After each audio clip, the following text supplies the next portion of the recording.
Esta semana en Vaticano esperamos con interés el primer año completo del Papa León XIV y los acontecimientos que darán forma a la Iglesia este 2026. A continuación nos embarcamos en un viaje de 90 días por el desierto hasta la Pascua con los Padres del Desierto a lo largo de un año de WTN. Y además viajaremos a Pompeya, donde los antiguos vestidos de novia donados son restaurados para entregárselos a las novias que no pueden permitírselos. Todo esto y mucho más a continuación en Vaticano.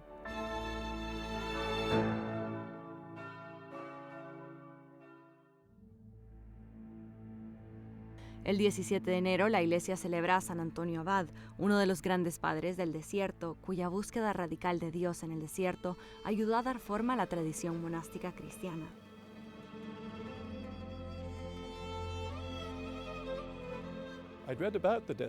Había leído sobre los padres del desierto, su breve colección de dichos antes de ingresar en el monasterio, pero fue cuando estaba en el noviciado cuando me di cuenta de lo importante que es ese corpus literario, esos dichos, siempre escritos como diálogos, un joven monje que acude al monje mayor, con un problema y con el temblor de preguntar, «Padre, ¿cómo puedo vivir con esto? ¿Qué hago con lo otro?».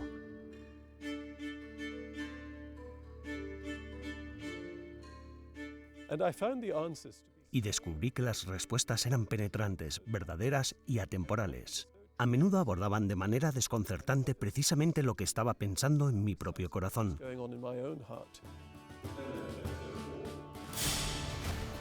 Este es el núcleo de los Padres del Desierto en un año, una serie semanal lanzada en Éxodos 90, producida en colaboración con EWTN y guiada por el obispo Erik Varden de Trondheim, que invita a los espectadores a rezar siguiendo las enseñanzas atemporales de los Padres del Desierto.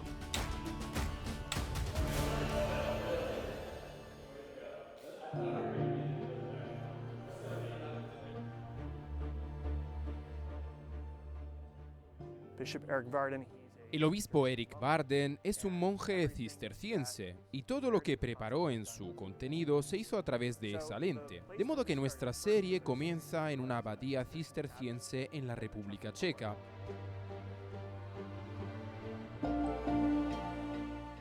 No elegimos ese lugar como objetivo principal, pero básicamente, como a lo largo del año el obispo Erik Varden dio charlas y conferencias en varios monasterios y conferencias, nosotros intentábamos reunirnos con él ahí donde estuviera. A partir de ahí, el equipo continuó filmando en Roma y más allá, capturando la vida monástica y los lugares sagrados que coinciden con el paisaje espiritual de los textos. Y al final del año, la serie culminó en lo que el equipo denominó una peregrinación épica por Italia, reflexionando sobre San Benito, quien llevó la tradición del desierto a una regla de vida que ayudó a dar forma a la civilización cristiana.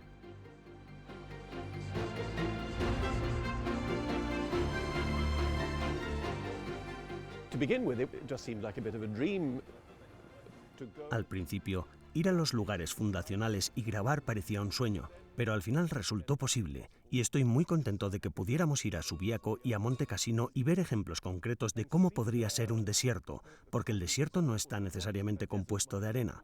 Tú señalaste al principio de la serie que, en muchos sentidos, la ciudad moderna es un desierto.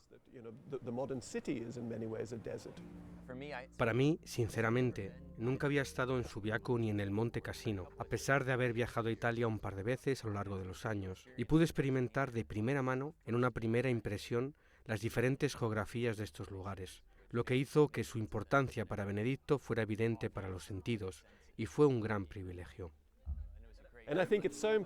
Para mí es algo muy importante. Estoy encantado de que pudiéramos ir como lo hicimos, directamente de Subiaco a Monte Cassino, porque la topografía misma habla mucho acerca del viaje espiritual. La experiencia en sí misma es muy humana e inmutable.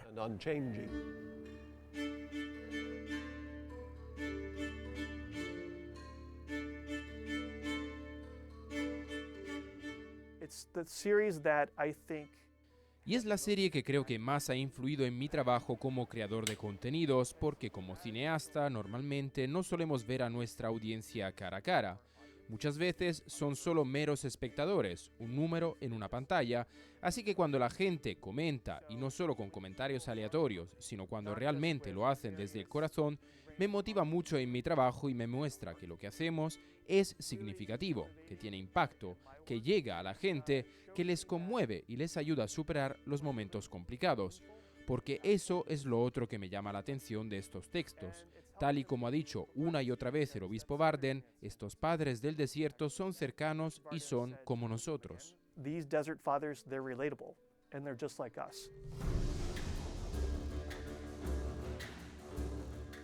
Éxodus 90 comienza 90 días antes de Pascua, una temporada de preparación a través de la oración y el ejemplo de los padres del desierto.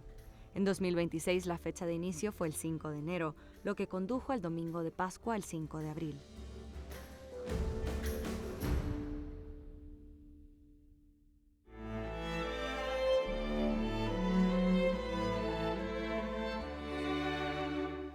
En breves instantes conoceremos lo que nos deparará este 2026.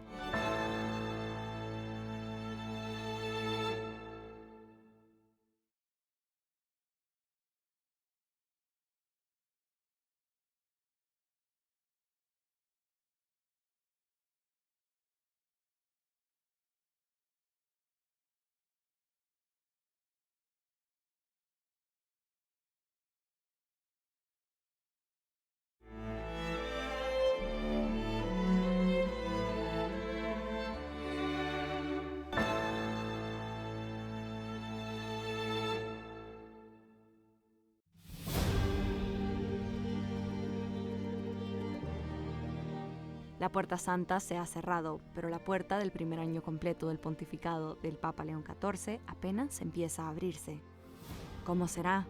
¿Cuáles son los retos y principales objetivos a los que se enfrentará el Papa en el año que viene?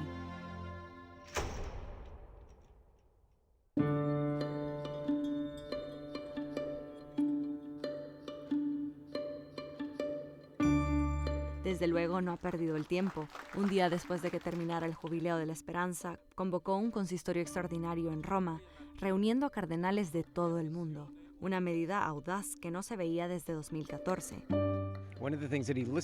Una de las cosas que escuchó fue el deseo de los cardenales de venir a Roma con más frecuencia. Sentían que, bajo el pontificado del Papa Francisco, no habían sido convocados a la ciudad eterna con regularidad, por lo que no se conocían bien entre ellos. El Papa León estaba cumpliendo así una promesa hecha al colegio cardenalicio durante el periodo previo al cónclave y después del mismo.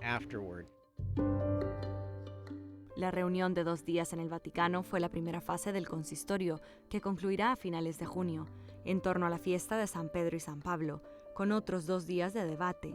El Papa León tiene la intención de repetir esta reunión cada año con una duración de 3 o 4 días.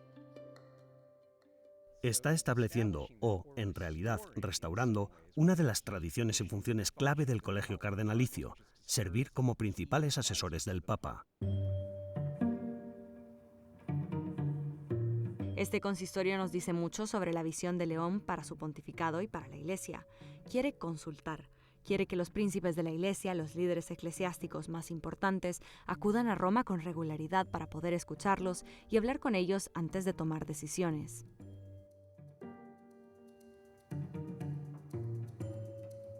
También quiere mantener el enfoque en la sinodalidad y la evangelización, dejando para más adelante la liturgia y la reforma de la curia.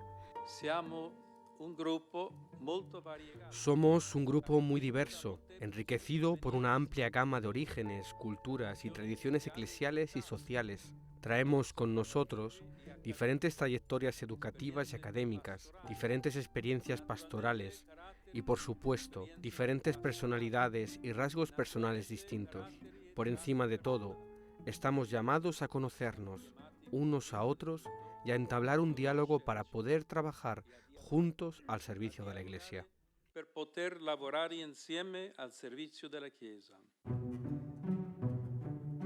Recién salido del consistorio, León XIV se implicó de lleno en la diplomacia.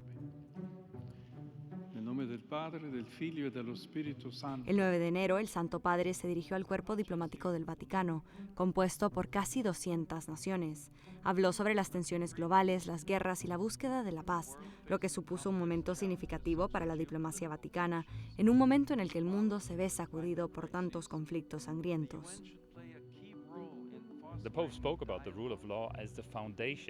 El Papa habló del Estado de Derecho como base para trabajar juntos en este planeta, se refirió a la ciudad de Dios y a la ciudad terrenal, en línea con las enseñanzas de Agustín, y nos recordó que no debemos acomodarnos demasiado. En mis propias palabras, entiendo que lo que quiere decir es que no podemos limitarnos a perseguir nuestro propio bien aquí en la Tierra. El primer discurso del actual Papa ante el cuerpo diplomático esbozó cómo quiere enfrentarse al mundo, defendiendo el Estado de Derecho y el derecho internacional humanitario con la dignidad humana, y no en base a los intereses estratégicos, como punto de partida innegociable, enmarcado en la advertencia de San Agustín sobre la falsa paz, construida sobre el dominio. Esto convierte la construcción de la paz en un tema central para el año que viene. Destacó la guerra en Ucrania y pidió un alto al fuego inmediato, así como un diálogo motivado por una búsqueda sincera del camino hacia la paz. Renovo mi llamamiento a respetar la voluntad del pueblo venezolano y a salvaguardar los derechos humanos y civiles de todos, garantizando un futuro de estabilidad y concordia. Para ello se puede tomar como inspiración el ejemplo de dos de sus hijos a quienes tuve la alegría de canonizar el pasado mes de octubre, José Gregorio Hernández y la hermana Carmen Rendiles. Que su testimonio inspire la construcción de una sociedad fundada en la justicia, la verdad, la libertad y la fraternidad.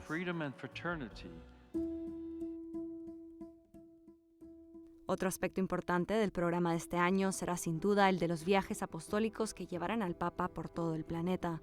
Tras su primer viaje apostólico a Turquía y Líbano en noviembre y diciembre de 2025, tiene previsto visitar España en los próximos meses. El Papa León quiere ir a las Islas Canarias, uno de los principales puntos de entrada de los migrantes, donde muchos pierden la vida al emprender el viaje. A continuación, hará parada en otros lugares de España, entre ellos Barcelona, donde visitará la Sagrada Familia, siguiendo los pasos del Papa Benedicto XVI, que estuvo allí en 2011. El Papa también tiene previsto visitar varios países africanos con una parada imprescindible en Argelia, siguiendo los pasos de San Agustín, así como Sudamérica, posiblemente incluyendo Uruguay, Argentina y Perú, su segunda patria, donde fue misionero durante muchos años.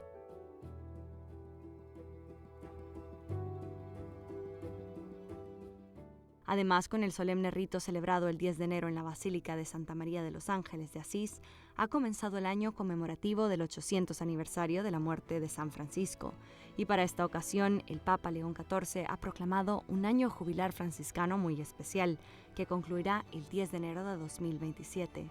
Será un año de gracia siguiendo los pasos del pobre de Asís, en el que se concederá la indulgencia plenaria durante todo el año 2026.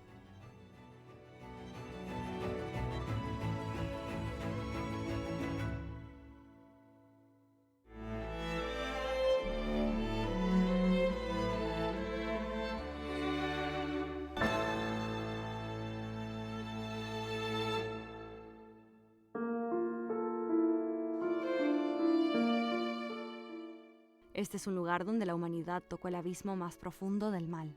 Aquí más de 1 millón de vidas inocentes fueron exterminadas en silencio.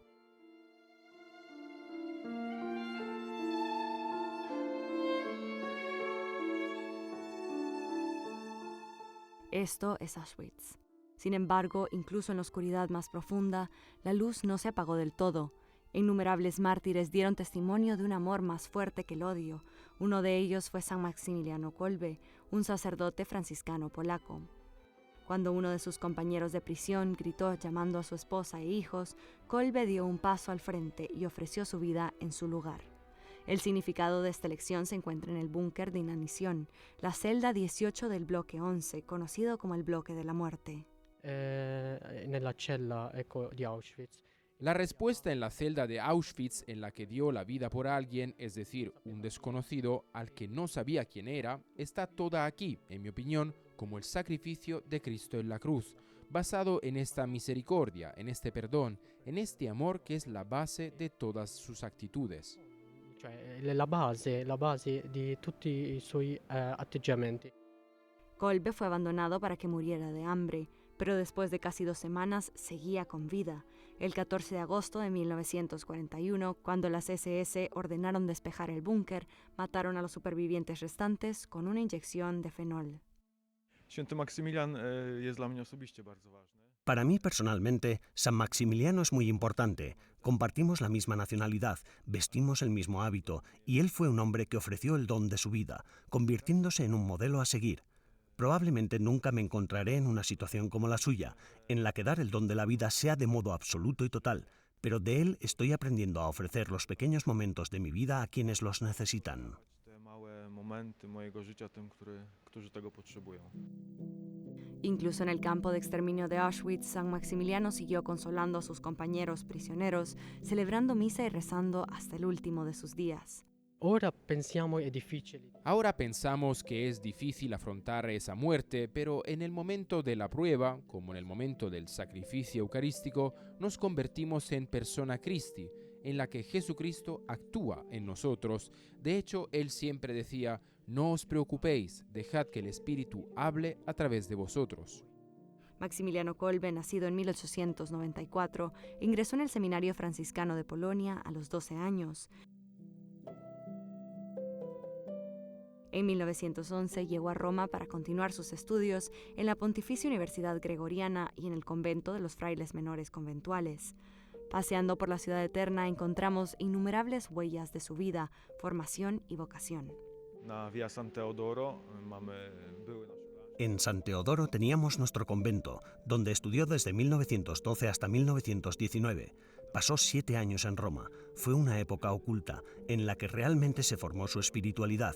Me gustaría volver allí y mirar por la ventana por la que él miraba. Fue a través de esa ventana que vio realmente su vocación de convertir a las personas, de rezar por aquellas que están alejadas de Dios y de la Iglesia. aby modlić się za tych, którzy są daleko od Boga i od Kościoła. Maximiliano Kolbe participó activamente en la vida de la comunidad franciscana, así como en círculos de oración y estudio en Roma. Visitaba con frecuencia la Curia General de los Franciscanos, donde aún hoy se puede admirar su hermosa escultura. Fue aquí, en la Ciudad Eterna, donde fue ordenado sacerdote en 1918. Tak, ja w ogóle uwielbiam chodzić po Rzymie od tak sobie i znajdywać te miejsca, które mają... Me encanta pasear por Roma y descubrir lugares que de alguna manera llevan la huella de San Maximiliano. Son lugares conocidos por todos. Pienso en el lugar donde fue ordenado, en Sant'Andrea della Valle, una iglesia preciosa. Luego, cerca de la Piazza Navona, está la iglesia de Sant'Andrea delle Fratte, donde celebró su primera misa. Klasyczny kościół, gdzie odwiedza się... Durante sus años en Roma, Kolbe desarrolló una fuerte devoción por la Inmaculada Virgen María, sembrando las semillas de lo que más tarde se convertiría en la obra misionera de Niepo Kalanov, fundada por él mismo, siendo ahora uno de los monasterios más grandes del mundo. Utilizó la prensa y la radio para difundir el Evangelio, promover la paz y fomentar la devoción a la Virgen María. Tocca esprimere ai fedeli e ai non fedeli. Debemos compartir con los fieles y los no fieles el tesoro de nuestra fe. Él comenzó a trabajar utilizando toda la tecnología de su tiempo para compartirla, mejor dicho, para hacerla fructificar con el mundo.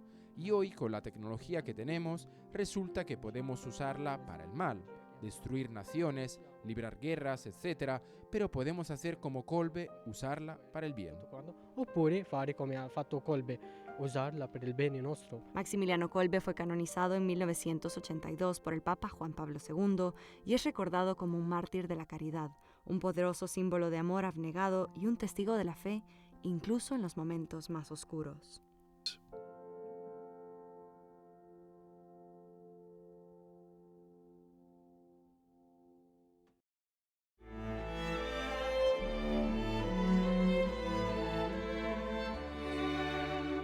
Tras la pausa, los invitamos a Pompeya, donde los sueños de los novios con respecto a sus vestidos de boda se hacen realidad.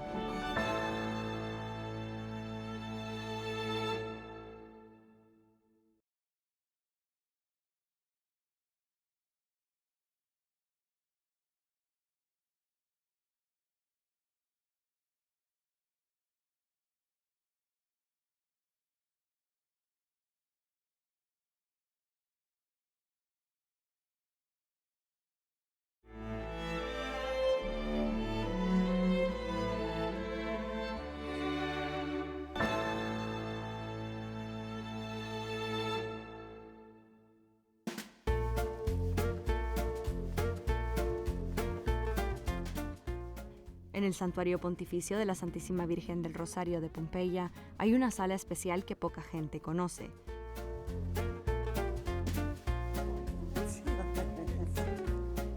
Atravesando la basílica y subiendo las escaleras, la hermana Rosalía y la organización Amigos de María trabajan alegremente para las futuras novias, remendando, ajustando y arreglando vestidos de novia donados para las mujeres que no pueden permitírselos. I vestiti vengono donati alla sala delle offerte. Aquí los vestidos se donan a la sala de donaciones porque es un lugar al que todo el mundo puede acudir. Además, al mismo tiempo, siempre está abierta porque hay diferentes personas que se encargan de gestionarla. La sala delle offerte. Ahí llegan cientos de vestidos y lo único que hay que hacer es ofrecer una contribución. Pero si una futura novia no puede permitírselo, el vestido es totalmente gratuito. Una sala llena de vestidos blancos donde las novias pueden venir y no solo imaginarse a sí mismas vestidas de novia. E qui che cosa facciamo? Li selezioniamo, ci mettiamo un pochino di... Entonces aquí llegan. ¿Y qué hacemos aquí? Pues los seleccionamos, los limpiamos y los ordenamos. Y si algo no tiene arreglo, lo retiramos. También hay personas que no pueden permitirse gastar mucho porque en lugar de gastar su dinero en un solo día, prefieren dedicarlo a alguna obra benéfica. Y a veces realizan una donación a la parroquia o algo así. Y luego están quienes no pueden permitírselo en absoluto y quienes aportan una pequeña contribución. Pero al final, todos pueden vestirse bien, con ropa maravillosa que luego les mostraremos. Meravigliosi, che dopo penso li fate vedere. Pero lo que dice la hermana Rosalía es que lo más gratificante de todo es ver a las mujeres probándose el vestido que las acompañará en su gran día. La corresponsal de EWTN Vaticano, Valentina Di Donato, fue invitada al interior del taller para conocer a Felicia, una futura novia. Felicia, muchas gracias por compartir este momento tan especial con nosotros. Estás preciosa. ¿Cómo te sientes? Siento una emoción indescriptible. En este lugar, con estas personas tan cálidas y amables, es difícil encontrar gente así hoy en día. Debo ser sincera. Pero inmediatamente sentí que este vestido era mío.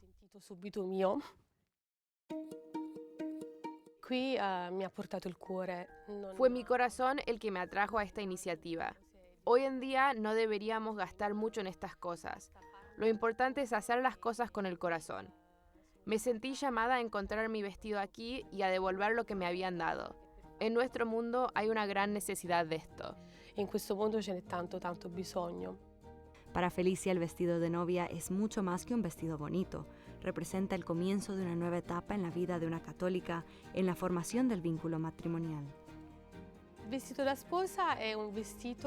El vestido de novia es lo que me pongo para encontrarme con Dios, lo que me pongo para encontrarme con mi marido, lo que me pongo antes de formar una familia.